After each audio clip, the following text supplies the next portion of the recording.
Up at Oswego, and it turned out to be a beautiful Saturday afternoon. We're only about maybe a par 5 away from where the lake actually is here in the northern part of the city, meeting Dan Connors Jr. We met his father earlier this year. He was over at Danny Sewell's shop, but now we're going to meet Junior here. He started racing quarter midgets in 1999, did that till 2008, won a lot of races too. And when he moved up to supers in 2009, he was and still is the youngest driver to ever sit behind the wheel of one of these cars. And boy, talk about an adjustment going from a 12 or 13 horsepower quarter midget to an 800 plus horsepower super modified. Dan Connors Jr. with us here today, man. How you doing? Hey, good. How are you? Good, good, good. So how's the car coming? Looks like it's pretty darn close to ready, isn't it? Yeah, it's very close actually. There's not much left, and usually we're way behind this at this point in the year, so it's good. I want to thank Garofalo's Importing for their help keeping us on the road. You've been up there, right? Yeah. All right. Of course, you're at the big end, so you're the competition, right? Yeah. Okay. So how are we looking? What are we planning on this year? Let's start with ISMA. Are we doing some ISMA stuff? Because that's obviously the big buzzword this year at Oswego. Yeah. I mean, I know there's less Oswego races. Obviously, there's only 7, so and those 3 ISMA races we'll definitely do. We plan on trying to go elsewhere and run, but kind of where we're at the time, we'll decide that. So do you have many races with the wing on top with ISMA? Not a whole lot. Probably we've done the most in the last year or two. So probably 10 or 12 total. Oh, that many? But, okay. Yeah. How different is it? It's night and day? Pretty significantly different. I mean, it's still the same car, but yeah, you drive it a lot differently, and going to different tracks is, you have to adjust to that. But I think that's kind of what makes it fun. Is it just moving your mark a little deeper? Is it that simple, or is there more to it? Yeah, I mean, like at Oswego, I would say you have to drive the car kind of differently around the track. You're more of got to wait until to lift. Kind of suck your balls in and drive in as far as you can. Where without the wing, it's more of just hitting your marks and trying to be consistent. And Glad he phrased that way. If you've seen the movie Rush, you remember the scene there where they asked him how he got around the racetrack. I'm not going to say the answer, but it was right along those lines right there. If you haven't rented that, watched it yet, seriously, just an absolutely wonderful movie. So I also heard like even the racing is different. Like even coming up on another winged car is different. You have to be aware of the air and how close you are. Is that true? Oh yeah. The air is definitely affected by that big wing on top, and you get too close to somebody, it's definitely taking the air off of your car. So you kind of got to plan it right, but. I mean, it's not so bad as people say, but you definitely can't get right up on somebody and try and make a move quick. Well, what does it do? What does it feel like when you do that? Sometimes you get too close and it might not set your wing because you're not getting as much air as, the guy in front of you. Or, so the wing will dive a little bit affects your entrance to the corner. The wing might not come down the straightaway as quickly if there's not as much air on it. So. Okay. How long did it take you to figure that part of it out? Or did they give you a heads up on that?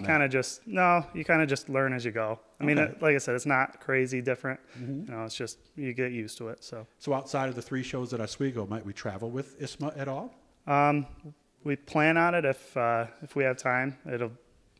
Unfortunately, they're like a lot of them are during the year, so it's like a week off here is you'd be giving up a lot of time to get there. And so you will be following regular points in the super division. Yep. We will not go to an ISMA race on the same night as that. No, definitely not. Well, I know some of the late season races. I think, was it Sandusky and Star maybe, I think, are 2 of the late races? Yeah, Thompson and Star. Thompson and Star, okay. Yep. So we've been going to those the last 2 or 3 years, so we'll definitely do those again if we can. Okay, all right. And again, make sure to check it out. This will be on the ISMA page, by the way, on their webpage, and also on my channel, so make sure you subscribe on my channel. Just look up ISMA. Let's talk about you making the move that you did. Let's start with quarter midgets. 1999. How old were you? 5 or 6. Oh, so you were 6. Right at the early age for quarter midgets. All right. Was that something, because his dad is Dan, what did they refer you as? Just Dan Connors? And he was junior. Okay. So growing up around this, is that something you always wanted to do? Yeah, I mean, honestly, I can't even remember a time before racing. Yeah. It's always been in my life. So, what did you with Dad? Did you help him with his car too, or no? I mean, I probably wasn't much help back then, but when he was racing, I was a little too young still. But we had worked on other people's supers. Once I got a little older, I was in the pits, doing all that. So. And I'm sure he made you work on the quarter midget, right? Yeah, probably not as much as he would have liked, but Okay, but at some point we did get in there and turn some wrenches and do the tire pressures, that kind of stuff with the racetrack. Oh yeah. Did you pick up on that quickly?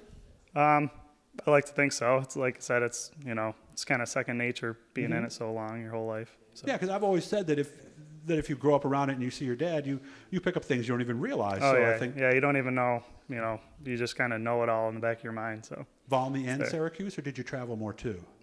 we went to, there's Sodus and there's Oswego. There's a few tracks around here. So we didn't travel out too much. I think we went to Hagerstown once, but not a whole lot other than that. But and you told me when you started, USAC wasn't involved. Did that happen somewhere along the way, right? yeah, I believe USAC came in kind of halfway through, didn't they? Okay. Something like and that opened up a lot more opportunities. Did the division grow after that?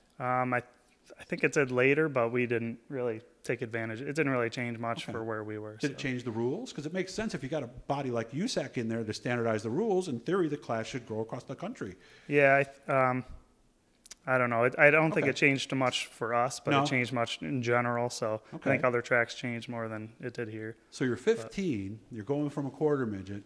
You've been to Oswego. You watched Dad. You're finally getting yourself contorted to get in one of these things and go out there. What was going through your head when you're going, oh my God, I'm going to be in a super at Oswego?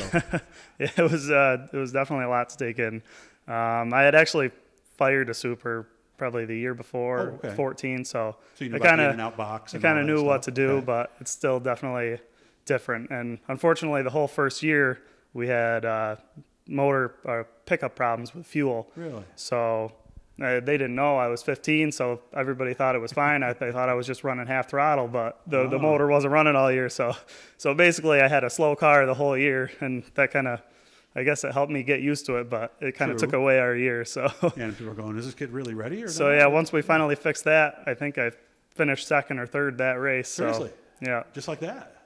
Okay. So, and obviously you didn't get that full feeling of the full speed right away either then, no, did you? yeah, and I actually were so frustrated about the whole year. I didn't even think about it once it worked. I just went. So that was it. Okay, all right. So once you started to feel that speed, did that make a difference? Did the car handle differently? Did you really start to improve then? Yeah, everything kind of came together. Back then we had an old Muldoon car, and it worked a lot better than people expected it to. So it was definitely a good, comfortable car, but it was a good way to start. So. Hasn't had a win yet in a super, but you told me you got lots of seconds and you had even some breakdowns while leading. Those are the ones I think that really got a sting. Yeah, I don't know. It just seems like there's an endless supply of them. Yeah, there was one race I got passed, I think, on the last lap to finish second. Really, last lap? Yeah. Did you mess up or did they just get you? I was actually probably half a track ahead, and there was a caution with 2 laps to go, and Otto passed me on the last lap. So well, at least if it's going to be somebody, right? Yeah, I guess so. Multi-time champion, because at least then you can say, I did what I could, but he's racing there before I was born, so right? Oh yeah, yeah. Is it going to happen this year? Do you think? That's the plan. Okay. It feels like it's going to happen every year, but something always seems to happen. So well, like what? What's one of the things that happened? Obviously, we've had a motor blow in the lead. We had, I don't know if we had a second last year. We finished third in one of the classics last year. Actually, the classic at the end of last year, we ran out of fuel in third, so that didn't help either. But I guess it'll mean something more when we do actually get it going through all this. So. And Dad's with you in the pits the whole time, helping you get in and all that stuff? Oh, yeah. Yeah. What's the number one thing that maybe even from your quarter midget days, because I had a couple things I used to pound into my daughter's head about things. One of them was don't think, just drive. What does your dad tell you? What's the most common advice he gives you? I don't know. We're a G-rated channel here. It's not John Coloca language here. So. I tell him to go have fun. Oh, you do? He tells you to have fun? Yeah. That's nice, right? Yeah, he kind of, showed me what to do in quarter midgets, but kind of since then he just says, go have fun and let me know what the car's doing and we'll figure it out. Less than a minute to go.